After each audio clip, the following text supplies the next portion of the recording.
ओम शांति। आज के बाबा की 2 तारीख के महावाक्य सुनेंगे। आज बाबा ने कहा चुप रह करके बाबा को याद करना है। बड़ा रॉयल्टी से चलना है। रॉयल्टी बाबा ने कहा जो ज़्यादा दुनिया में भी जो बड़े आदमी होते हैं वो बहुत कम बोलते हैं, चुप रहते हैं। तो बाबा ने कहा तुम भी बड़े बाप के बच्चे हो, तुम्हें भी बाबा ने कहा बाबा को याद करना है, चुप रहना है। चुप रहेंगे तो जो बोल निकलेंगे वो अच्छे निकलेंगे, सुखदाई होंगे और कम बोलेंगे। ज़्यादा बोलेंगे तो कुछ काम का और कुछ व्यर्थ ज़्यादा होगा और शक्ति भी जल्दी खत्म हो जाएगी। हमारी कर्मेंद्रियों से एकाग्र करने से शक्ति जमा होती है और इनसे बोलने से, देखने से, सुनने से शक्ति वेस्ट भी होती है, कम होती है। हम एकाग्र करते हैं, होते हैं तो कितनी मेहनत लगती है।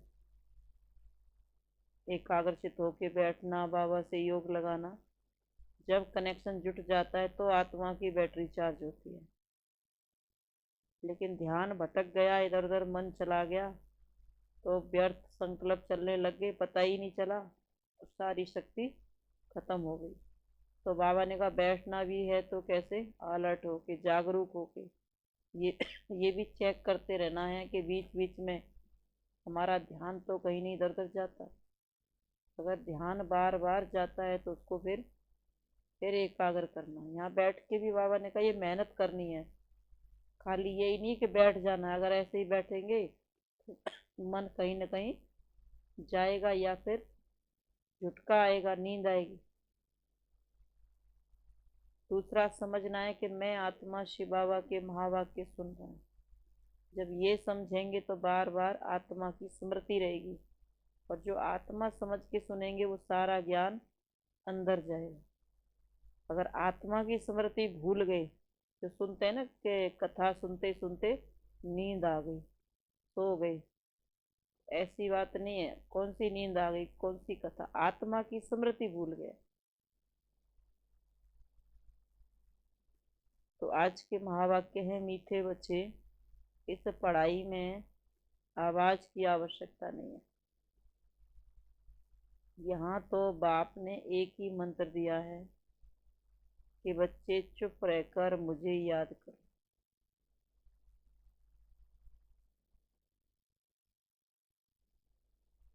प्रश्न, जिन बच्चों को ईश्वरीय नशा रहता है उनकी निशानी क्या होगी?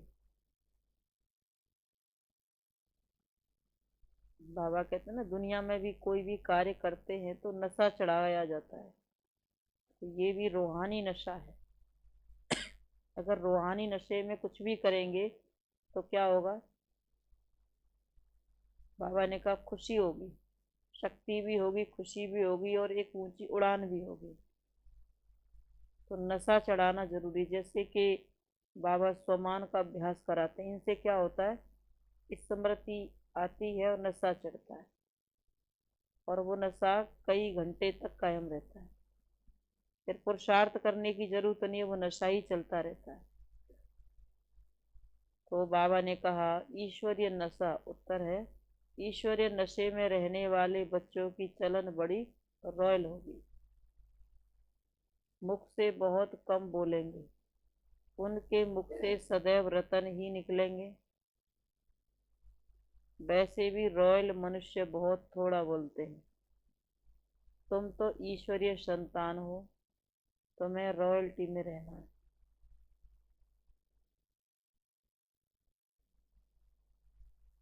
ओम शांति। बेहद का बाप बेहद के बच्चों को समझाते हैं। ऐसे तो कोई होता नहीं है जो कहे कि बेहद के बच्चों प्रति समझाते हैं। कोई भी गुरु गोसाई ये कहे कि हम बेहद के बच्चों को समझाते। तो बाबा ने कहा बच्चे समझते हैं कि हमारा बेहद का बाप है, जिसको हम शिव बाबा कहते हैं। यूं तो बहुत मनुष्य हैं जिनका नाम शिव होता है, परंतु वह कोई बेहद का बाप नहीं है। बेहद का बाप एक ही है जो परम धाम से आया है। उस निराकार को ही पुकारते हैं, उनको भगवान कहा जाता है। ब्रह्मा विष्णु शंकर देवता है। भगवान जो परम धाम में रहते हैं वह सब आत्माओं का बाप है। तुम कोई गुरु गुसाई आदि के आगे नहीं आए हो। तुम जानते हो कि हम बेहद के बाप के आगे बैठे हैं। बेहद का बाप मधुवन में आया है। वो लोग कहते हैं श्री कृष्ण मधुवन में आया है, परंतु नहीं, बेहद के बाप की ही मुरली मधुवन में बजती है।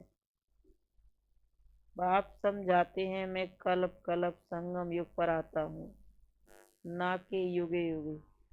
ये भूल कर दी है जो कहते हैं कि युगे युगे आता है।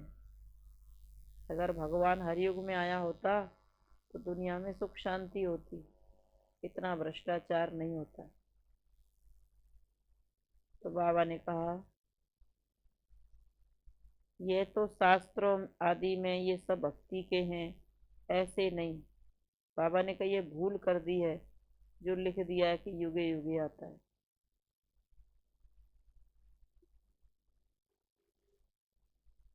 जो युगे युगे आता है ये तो शास्त्र सब भक्ति मार्ग के हैं, ऐसे नहीं कि ये अनादि हैं। बाबा ने समझाया है यह है सागर और पानी की नदियां अनादि हैं। ये सागर और पानी की नदियां बाबा ने कहा अनादि हैं, बाकी ऐसे नहीं कि भक्ति अनादि है। तुम जानते हो सत्ययुग त्रेता में भक्ति होती नहीं है।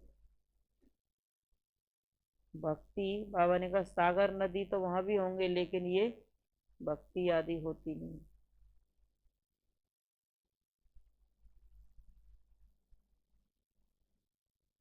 तो बेहद का बाप जो ज्ञान का सागर है वह इस ब्रह्मा द्वारा बैठ सुनाते हैं, ज्ञान सुनाते हैं। सूक्ष्म वतन में तो नहीं सुनाएंगे, बाप यहाँ सम्मुख बैठ समझाते हैं। तब तो गाते हैं दूर देश के रहने वाला आया देश पर आए।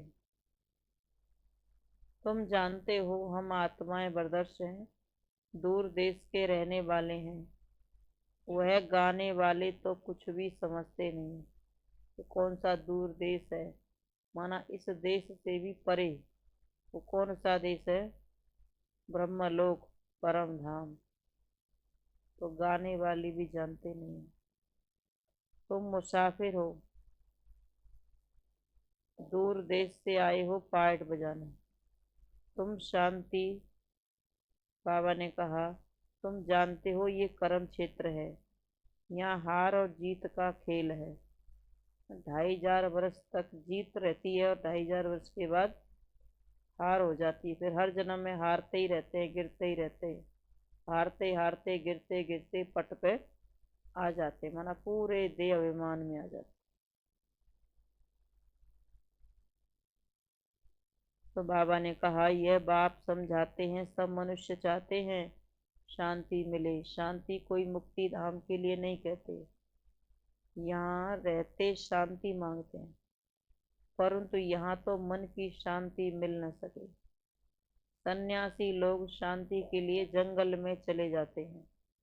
उनको ये पता नहीं है कि हम आत्माओं को शांति अपने निराकारी दुनिया में मिल सकती है। वह समझते हैं आत्मा ब्रह्म अथवा परमात्मा में लीन हो जाती है। यह भी नहीं समझते कि आत्मा का स्वधर्म है ही शांति। यह आत्मा बात करती है, आत्मा रहती परम धाम शांति धाम में, वहाँ है ही उसको शांति, वहाँ ही उसको शांति मिलेगी। इस समय सबको शांति चाहिए। सुख को कोई सन्यासी नहीं जानते, निंदा करते रहते हैं, क्योंकि शास्त्रों में दिखाया है कि सत्ययुग त्रेता में भी कंस जरासंधि आदि थे, लक्ष्मी नारायण को भूल गए हैं, तमो प्रधान बुद्धि हो गई है। बाप कहते हैं मैं निराकार, वो लोग कहते हैं परमात्मा नाम रूप से न्यारा है। एक तरफ महिमा गाते हैं फिर कहते हैं सर्वव्यापी है। जब नाम रूप से न्यारा है फिर सर्वव्यापी कैसे होगा?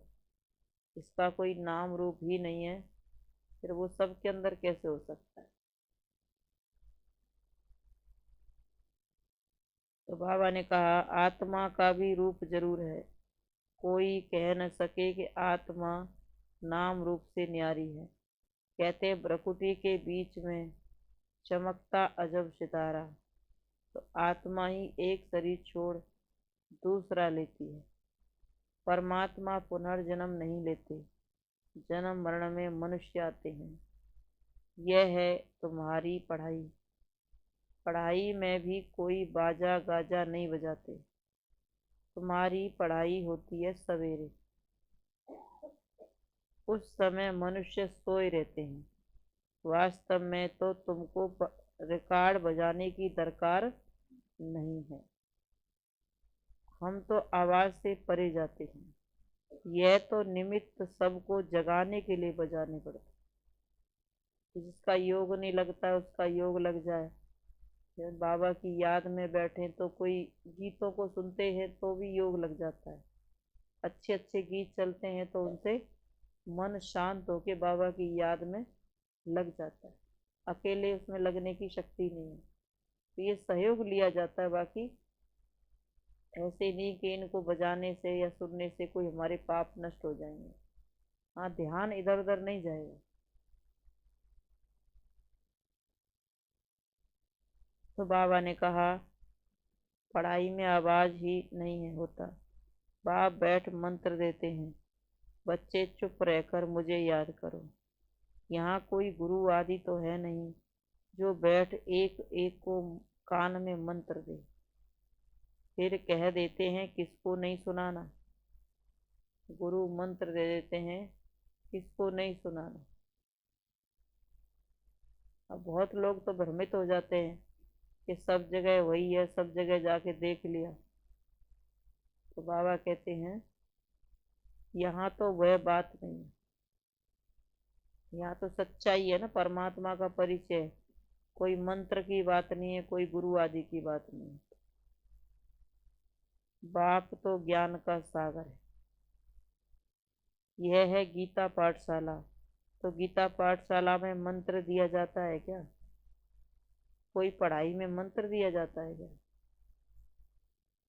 तुम जब किसको पर्सनल समझाते हो तो रिकॉर्ड बजाते हो क्या? जब पढ़ाई होती है क्या कोई रिकॉर्ड बजाते हैं क्या? तो बाबा ने कहा नहीं। जब कोर्स कराते हो, ज्ञान सुनाते हो, तो कोई रिकॉर्ड बजाते हो क्या? नहीं, क्लास में भी ऐसे समझाना है। चित्र भी सामने है।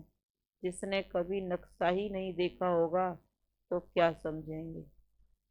अब बिना चित्रों के किसी को समझा रहे हैं, गीत बजा रहे हैं, लेकिन उनकी समझ में क्या है? उनके सामने तो कुछ है ही नहीं। तो बाबा ने कहा जिसने कभी नक्शा ही नहीं देखा होगा तो क्या समझेंगे? इंग्लैंड कहाँ है, नेपाल कहाँ है? अगर नक्शा देखा होगा तो बुद्धि में आएगा। तुम बच्चों को भी चित्रों पर सारा ड्रामा का राज समझाना है।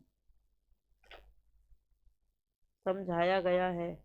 चित्रों के माध्यम से बाबा ने सारा राज ज्ञान का, ड्रामा का समझाया है।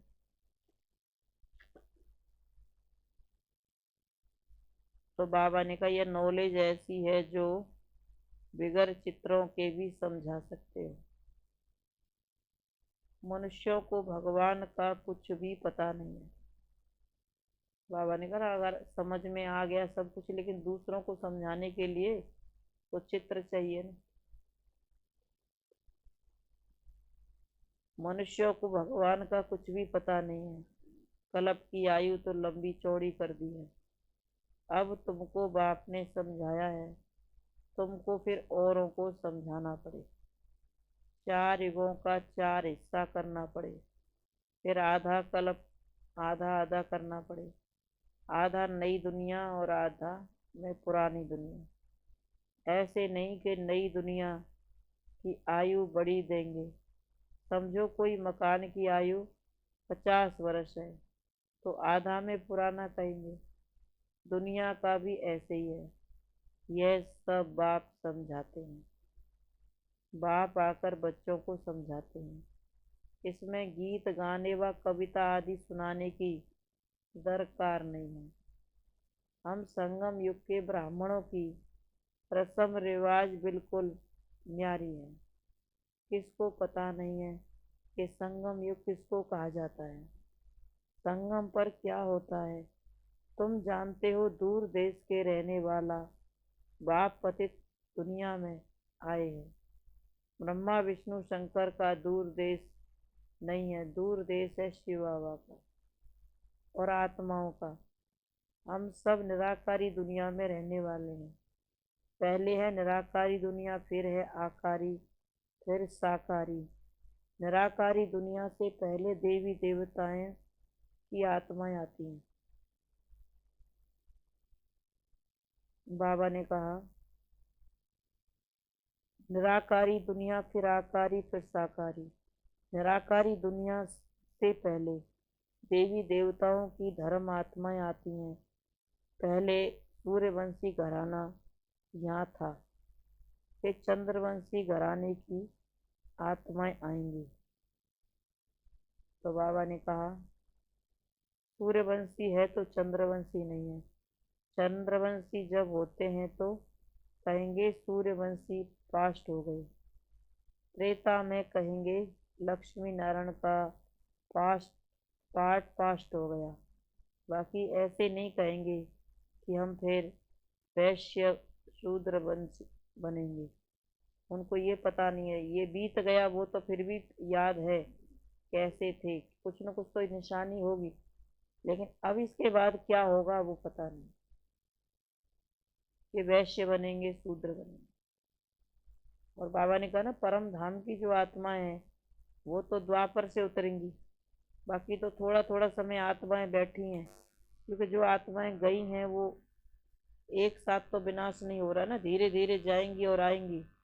तो बाबा ने कहा, परम धाम वाली आत्माएं जो बैठी हैं वो द्वापर से आएंगी, और जो आत्माएं देवताई कुल की आत्माएं तो सेवा में लगी हुई हैं। बाबा ने कहा वो फिर उनका तो अभी रेस्ट है इसी समय, चाहे वो एडवांस पार्टी की आत्मा है, सूक्ष्म वतन में है, वो सब एक तरह से अपने बाबा के साथ में अपना क्या मना रहे हैं, जीवन मुक्ति और मुक्ति अभी मना रहे हैं वो, क्योंकि उनको बाबा के साथ मिलके हर चीज़ की जिम्मेवारी बाबा ने ली हुई है, तो वो निश्चिंत हैं।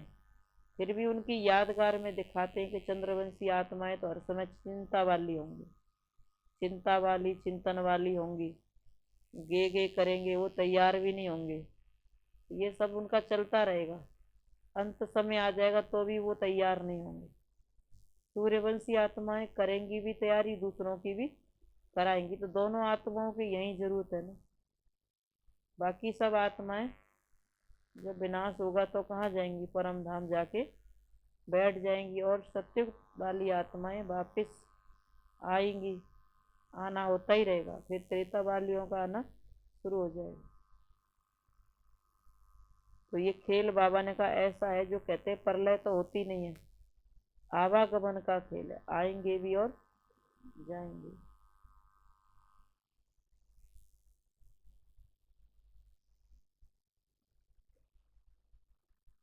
चंद्रवंशी जब होते हैं तो कहेंगे सूर्यवंशी पास्ट हो गए। बाकी ऐसे नहीं कहेंगे कि हम वैसे शूद्र बनेंगे, नहीं। यह नॉलेज तुमको अभी है। बाप तुमको चक्र का राज समझाते हैं। बल कोई त्रिमूर्ति बनाया है, बल उन्होंने त्रिमूर्ति बनाया है, परंतु शिव को नहीं डाला। शिव को शिव को जाने तो चक्र को भी जाने, शिव को न जानने के कारण चक्र को भी नहीं जानते। गाते हैं, दूर देश का रहने वाला आया देश पर आए, परंतु जानते नहीं है कि भगवान ही पतित पावन है। तुम जानते हो हमारा यह बहुत बड़ा यज्ञ है, उस यज्ञ में जो तिल डालते हैं यह है राजस्व अश्वमेध रुद्र ज्ञान यज्ञ। इस यज्ञ में सारी दुनिया, पुरानी दुनिया की सामग्री स्वा होनी है। जिसको राज्य पाना है वही योग में पूरा रहते हैं। जिसको राज्य पाना है वही योग में पूरा रहते हैं। अब बाबा कहते अब सोच लो, या तो इस जन्म की चिंता कर लो या फिर 21 जन्मों की कर लो। अगर इस 21 जन्मों की करेंगे तो इस जन्म को सफल करेंगे, और इस जन्म की करेंगे तो 21 जन्म का घाटा खाएंगे। इस यज्ञ में सारी पुरानी दुनिया की सामग्री स्वाहा होनी है। जिसको राज्य पाना है वही योग में पूरा रहते हैं। सिल्वर एज में भी 2 कला कम कहा जाता है। पहले 1250 वर्ष सतयुग के, फिर 625 वर्ष में 1 कला कम हो जाती है। उतरती कला है ना। त्रेता में और खाद पड़ जाती है। अब तुम बच्चों को समझाया जाता है, जितना बाप के साथ बुद्धियोग रखेंगे तो खाद निकल जाएगी।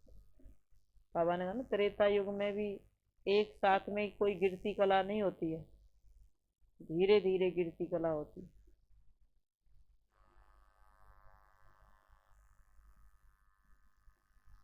तो बाबा ने कहा याद बुद्धि योग नहीं रखेंगे, योग नहीं करेंगे तो खाद नहीं निकलेगी, तो सजाएं खाएंगे, फिर सिल्वर एज में आ जाएंगे। श्री कृष्ण को सब प्यार करते हैं, झूला झुलाते हैं। राम को इतना नहीं झुलाएंगे। आजकल तो रेस की है, परंतु यह कोई नहीं जानते कि लक्ष्मी नारायण ही छोटेपन में राधे कृष्ण हैं। राधे कृष्ण पर बहुत दोष लगाए हैं। राधे कृष्ण पर बहुत दोष लगाए हैं, लक्ष्मी नारायण पर कोई दोष नहीं है। श्री कृष्ण तो छोटा बच्चा है। बच्चा और महात्मा समान कहते हैं। बच्चे को महात्मा के समान कहते हैं।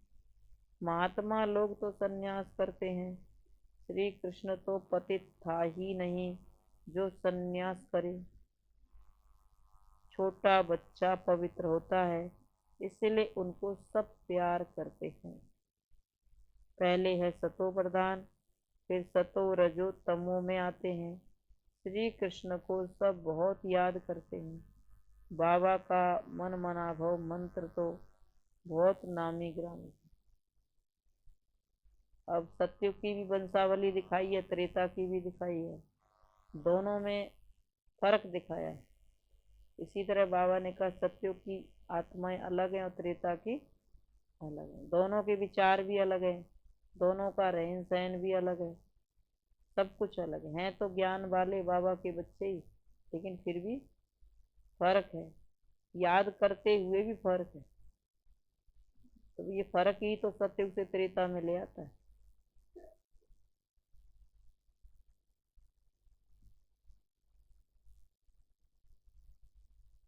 तो पहले सतो प्रधान, फिर सतो रजो तमो। श्री कृष्ण को सब याद करते हैं। बाबा का मन मना भव मंत्र तो बहुत नामी ग्रामी है। देह अभिमानी बनो, देह के सब धर्म छोड़ो। ये ज्ञान तुम कोई भी धर्म वाले को दे सकते हो। बेहद का बाप कहते हैं अल्लाह को याद करो। आत्मा अल्लाह का बच्चा है। आत्मा कहती है खुदा ताला, साईं अल्लाह साईं। जब अल्लाह कहते हैं तो जरूर आत्मा का बाप निराकार है, उनको ही सब याद करते हैं। अल्लाह कहने से जरूर नजर ऊपर जाएगी। बुद्धि में आता है कि अल्लाह ऊपर में रहता है। वैसे भी जो अल्लाह अल्लाह कहते हैं, नमाज पढ़ते हैं, ऊपर की तरफ ही ध्यान करते हैं, हाथ जोड़ करके ऊपर की तरफ ध्यान करते हैं। तो ये है, बाबा ने कहा अल्लाह कहाँ रहता है? ऊपर रहता है। तो ये है साकार सृष्टि, हम वहाँ के रहने वाले हैं। यहाँ पार्ट बजा रहे हैं सृष्टि रंगमंच पर, बाकी हम सब ऊपर के ही रहने वाले हैं। बाप कहते हैं हम भी मुसाफिर, तुम भी मुसाफिर। सबका एक ही घर है, परम धाम। परंतु तुम मुसाफिर पुनर्जन्म में आते हो, मैं मुसाफिर पुनर्जन्म में नहीं आता हूँ। मैं तुमको छी पुनर्जन्म से छुड़ाता हूँ, इस दुख की दुनिया से छुड़ाता हूँ।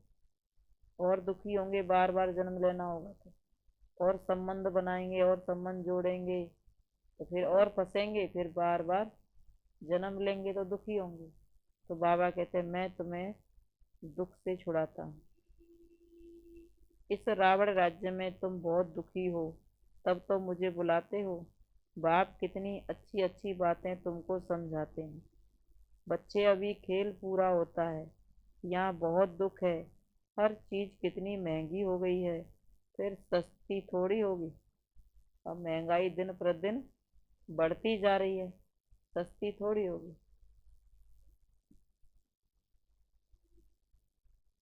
आगे सस्ताई थी, सबके पास अनाज आदि खूब रहता था। सत्युग को कहते हैं गोल्डन एज।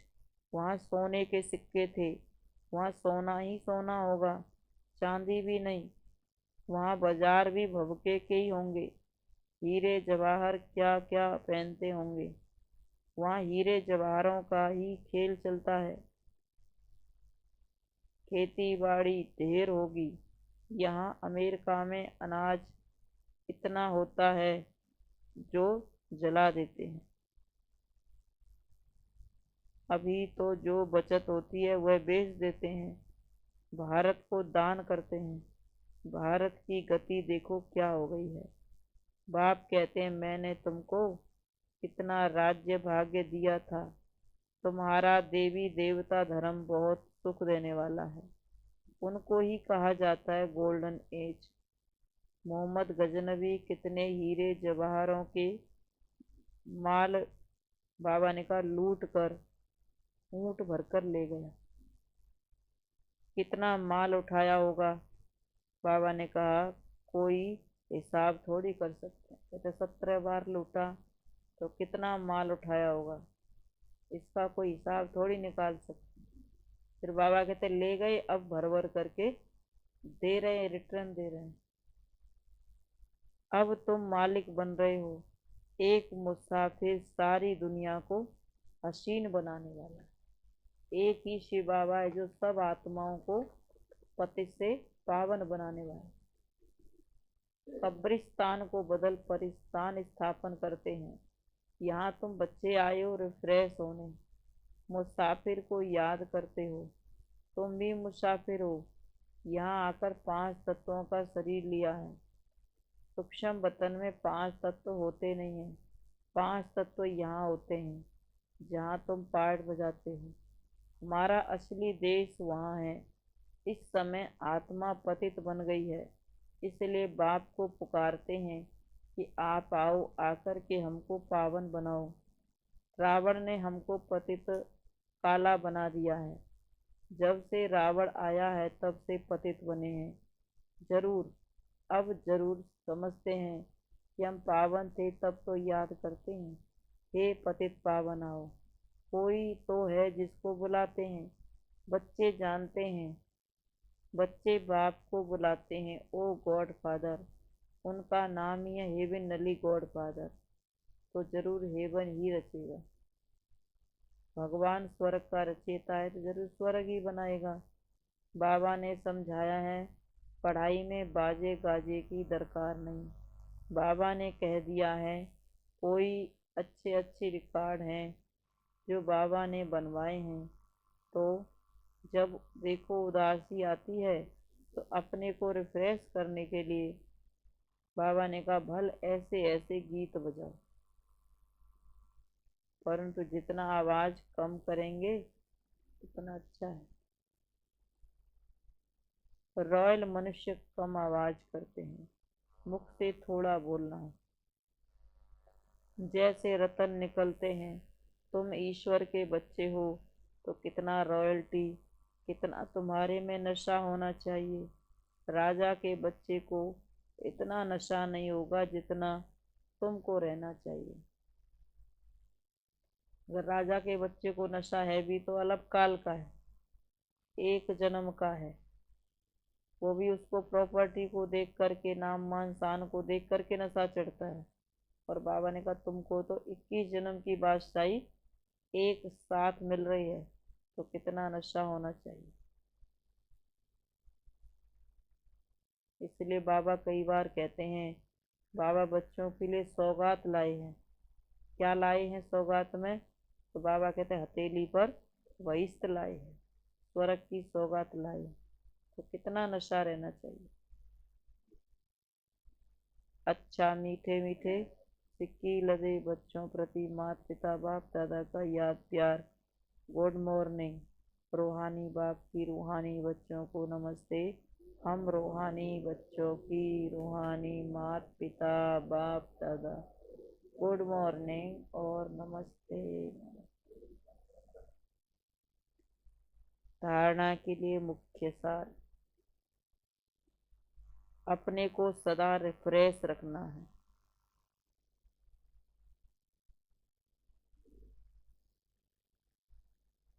बाबा कहता है अगर मूड खराब हो जाए तो कुछ न कुछ करके सही करना है। चाहे योग लगाओ, चाहे गीत सुनो, चाहे डांस करो, कुछ भी करो, करके अपने आप को खुश रखना। जैसे वो बीमार हो जाते तो वो तो डॉक्टर के पास दवाई लेने जाते हैं। छोटी सी बीमारी होगी तो भी कहाँ जाएंगे? डॉक्टर के पास। और बाबा ने कहा आपके पास तो दवाई है कि बाबा ने इतना ज्ञान दिया है तो उसको जागृत करो, अपने आप को नशा चढ़ाओ, बीमारी भी ठीक हो जाएगी। उदास रहने से तो बीमारी और ज़्यादा बन जाती है। खुश रहेंगे, अच्छी अच्छी बातों का मनन चिंतन करेंगे तो बीमारी भी भाग जाएगी। तो अपने को सदा रिफ्रेश रखना है, मुख से रतन ही निकालने हैं। कभी उदासी आदि आए तो बाबा के बनवाए हुए गीत सुनने। दूसरी पॉइंट, देही अभिमानी बनने की प्रैक्टिस करनी है। मैं आत्मा हूँ, मैं आत्मा हूँ, ये नशा चढ़ाना है, घोटना है, चिंतन करना है। देही अभिमानी बनने की प्रैक्टिस करनी है। याद में रह खाद निकालने का पुरुषार्थ करना है। इतना समय निकल गया जो कहते हैं करेंगे करेंगे अब करेंगे अब करेंगे, वो समय कभी नहीं आता है। इसलिए बाबा ने कहा याद में रहने का पुरुषार्थ करना है।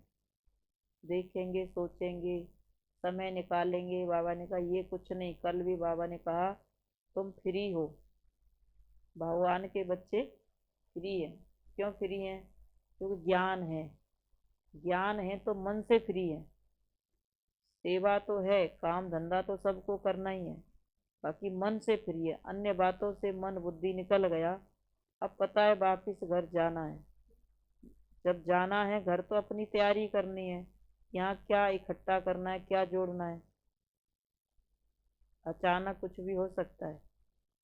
तो बाबा ने कहा याद में रह करके खाद निकालने का पुरुषार्थ करना है, अपने लिए सोचना है। वरदान, एक की याद में मन को एकाग्र कर, मन मना भव रहने वाले, एवर रेडी, संपूर्ण भव।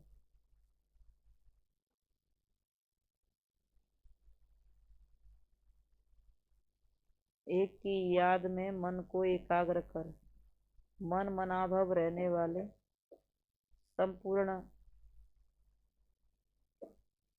मन मनाभव रहने वाले, एवर रेडी, संपूर्ण भव।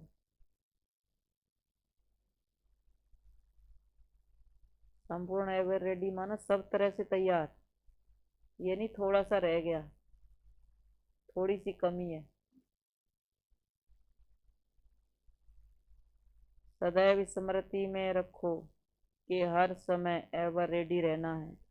किसी भी समय कोई भी परिस्थिति आ जाए लेकिन हम एवर रेडी रहेंगे। कल भी विनाश हो जाए तो भी हम तैयार हैं। ऐसे नहीं कहेंगे आश्चर्य ये क्या हो गया, ये तो सोचा ही नहीं था कभी। जब बाबा ने कह दिया अचानक कुछ भी हो सकता है तो फिर बाबा की बात को सुन के भी नहीं सोचा। क्यों नहीं सोचा? भगवान ने कहा है तो सोचना चाहिए कि कभी न कभी तो भगवान के महावाक्य साकार होंगे ही। तो बाबा कहते सुनते हुए भी नहीं सुनते, अज्ञानता में रहते हैं।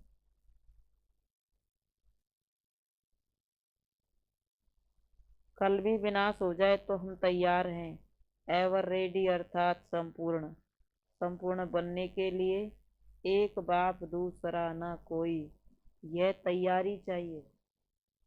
तैयारी भी क्या करनी है, एक बाप दूसरा न कोई। अभी क्या स्थिति है देखना है। थोड़ा समय भी घर परिवार का कोई न मिले, बात न हो, तो क्या होता है, खलबली मच जाती है। तो कितने नष्टो मुआ बने, कितना समय उनसे अलग रह सकते हैं, कितना बुद्धि से अलग रह सकते हैं।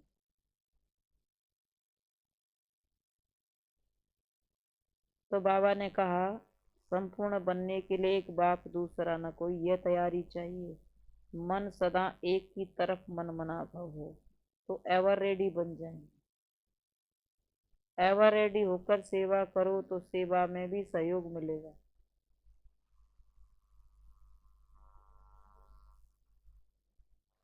सफलता भी मिलेगी। तैयार होकर के जब दूसरों की तैयारी कराएंगे तो सफलता भी मिलेगी। स्लोगन, बाप की 1000 गुना मदद के पात्र बनना है तो हिम्मत के कदम आगे बढ़ाओ। बाप की 1000 गुना मदद के पात्र बनना है तो हिम्मत का कदम आगे बढ़ाओ। ओम शांति।